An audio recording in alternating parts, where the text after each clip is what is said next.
as per SOLAS regulations. Watertight bulkheads are vertical partitions inside a ship that divide the hull into separate compartments to preventing flood from spreading. According to the International Maritime Organization under the SOLAS Convention or Safety of Life at Sea, the construction of watertight bulkheads must follow strict standards to ensure ship safety. These are recommended constructions. Number 1. Strong and durable material. Bulkheads should be made of steel or other approved strong materials that can withstand water pressure and ship movement. Ang watertight bulkheads kinahanglan himuong gamit ang steel o uban pang pangpalig-on nga materyales aron makaya ang kusog sa tubig ug lihok sa barko. Number 2. Fully watertight structure. The bulkheads must be completely watertight up to the bulkhead deck to stop water from passing from one compartment to another. Kinahanglan nga dili gyud makasulod ang tubig og fully sealed hangtod sa bulkhead deck aron dili mokatag ang baha sa ubang compartments. Number 3. Proper positioning.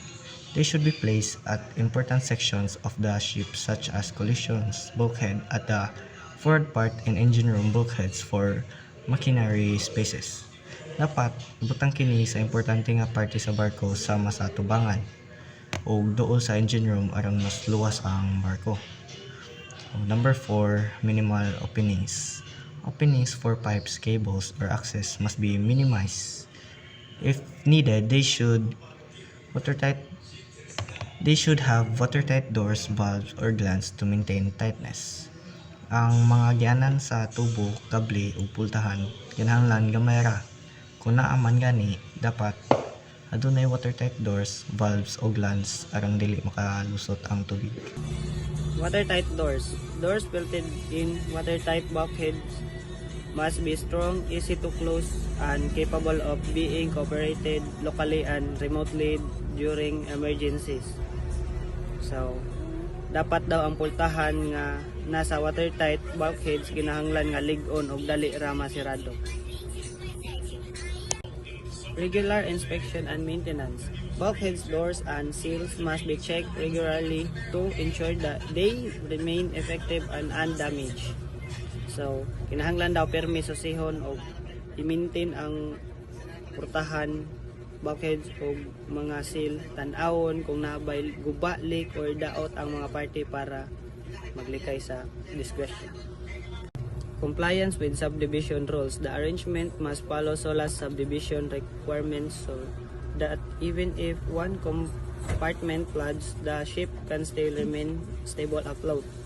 So, dapat daw paghanay sa mga compartment sa barko kinahanglan musunod sa rules sa SOLAS. Pasabot ni bisan pag naay usa ka compartment daw mabahaan, ang barko magpadayon ra gihapon nga molutaw og stable dili dayon maunlod. Conclusion.